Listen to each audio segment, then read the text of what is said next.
Hi friends, అందరూ ఎలా ఉన్నారు? నేనైతే బాగున్నాను. మీరందరూ బాగుంటారని మనస్ఫూర్తిగా కోరుకుంటున్నాను.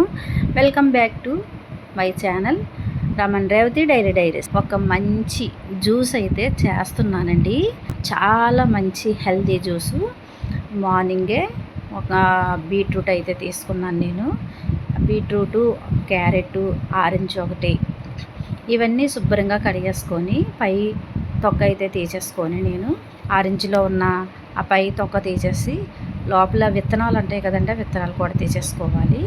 తర్వాత నేను దానిమ్మ కూడా వేసాను. దానిమ్మ కూడా ఇలా మనం గింజలో ఒలిచి తీసేసుకొని వేసుకోవాలి.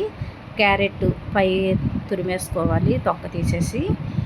బీట్రూటు, కరివేపాకు అవి కూడా వేసుకున్నాను. నేనైతే పచ్చి పసుపు ఇంట్లో ఉంటే చిన్న ముక్క కట్ చేసి వేసుకున్నానండి. ఇదంతా చాలా మంచిదండి, హెల్దీ జ్యూస్ ఇది. డైలీ మార్నింగు రోజుకి తీసుకుంటే కనుక చాలా మంచిది, బ్లడ్ ఇంప్రూవ్మెంట్ అవుతుంది. కరివేపాకు కూడా చాలా హెయిర్కి కానీ కళ్ళకు కానీ చాలా మంచిది. గ్లాస్ వాటర్ అయితే వేసుకున్నాను. ఇవన్నీ వేసేసి మిక్సీ పట్టేసుకున్నానండి. చూసారా ఎంత కలర్ఫుల్గా ఉందో ఈ జ్యూసు. చూస్తుంటేనే చాలా బాగుంది. ఇలాగా మనం వడగట్టేసుకోవాలి.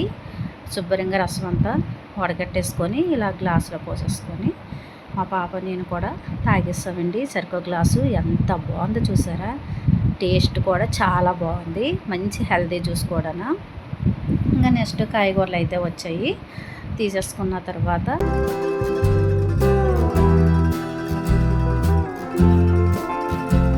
ఇప్పుడైతే బ్రేక్ఫాస్ట్ చేస్తున్నానండి. నేనైతే పాలకూర తీసుకున్నాను. పాలకూర శుభ్రంగా కడిగేసుకొని నేను చిన్న చిన్నగా తురిమేసి పక్కన పెట్టుకున్నాను. అలాగే ఎగ్స్ అయితే తీసుకొని పగలగొట్ట గిన్నెలో వేసుకొని దాంట్లో ఉప్పు, కారం, కారం వేసేసుకున్నాను.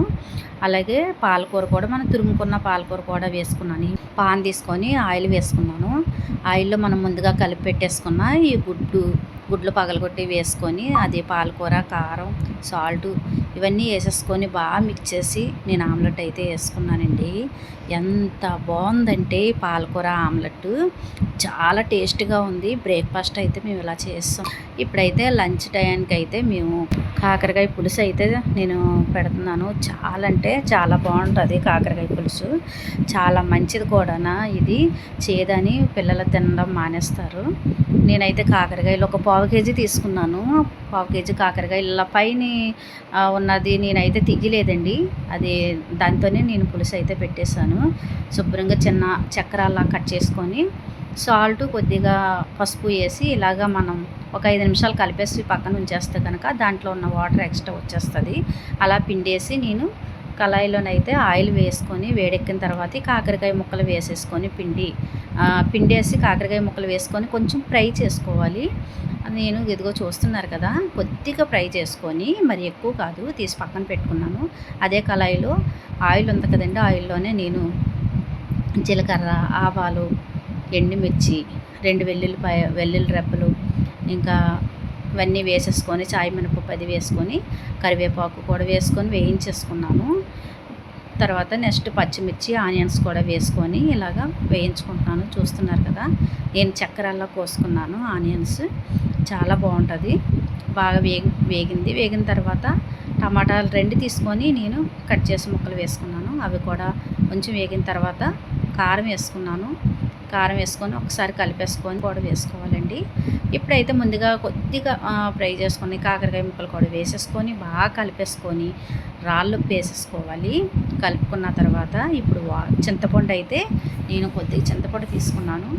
అది పిసికి చింతపండు రసం కూడా వేసాను. చూస్తున్నారు కదా ఎంత కలర్ఫుల్గా కనిపిస్తుందో. కొద్ది పులుపు ఉందో లేదో చూసుకొని మనం తగినట్లుగా వాటర్ పోసుకోవాలి. చూసారా ఎంత బాగుందో. మనం వాటర్ అయితే వేసుకోవాలి, పులుపు సరిపోయిందో లేదో. ఎంత బాగుందంటే చాలా బాగుంది కాకరకాయ పులుసు. చాలా టేస్టీగా ఉంది.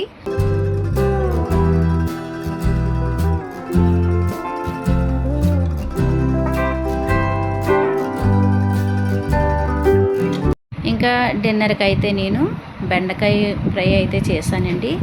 వెల్లుల్లిపాయలు చూసారు కదా, నేను ఎన్ని అయితే వెల్లుల్లి రెబ్బలు తీసుకున్నానో. అవి నేను ఎప్పుడు కూడా వెల్లుల్లిపాయలు ఎక్కువ వాడతానండి ఇంట్లోను. హెల్త్కి చాలా మంచిది వెల్లుల్లిపాయలు. ఫ్రైలో ఎక్కువగా వాడతాను నేను. ఇంకా ముందుగా కళాయి తీసుకొని, ఐరన్ కళాయి ఇది, ఆయిల్ వేసుకొని, ఆయిల్ వేడెక్కిన తర్వాత ఈ వెల్లుల్లి మనం కట్ చేసి పెట్టుకున్న పొట్టు తీసి వేసుకొని దోరగా వేయించుకోవాలి. తర్వాత జీలకర్ర వేసుకున్నాను, ఎండుమిర్చి, కరివేపాకు కూడా వేసుకొని కొంచెం బాగా వేగిన తర్వాత నేను ముందుగా కట్ చేసి పెట్టుకున్నానండి 1/2 కేజీ బెండకాయలు.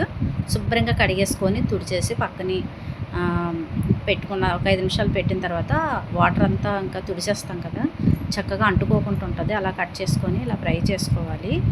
కొద్దిగా సాల్ట్ కూడా వేసుకున్నాను నేను లాస్ట్లో. చూసారా ఎంతో టేస్టీ అయిన బెండకాయ ఫ్రై రెడీ అయిపోయింది. చాలా అంటే చాలా టేస్ట్గా ఉంది బెండకాయ ఫ్రై. బెండకాయ ఫ్రైలోకి అయితే నేను పప్పు ఆకుకూర చేశానండి. అంతేనండి. ఇంకా మన ఛానల్ ఎవరైతే ఫస్ట్ టైం చూస్తున్నారో సబ్స్క్రైబ్ చేసుకోండి, లైక్ చేయండి, షేర్ చేయండి. బాయ్ అండి.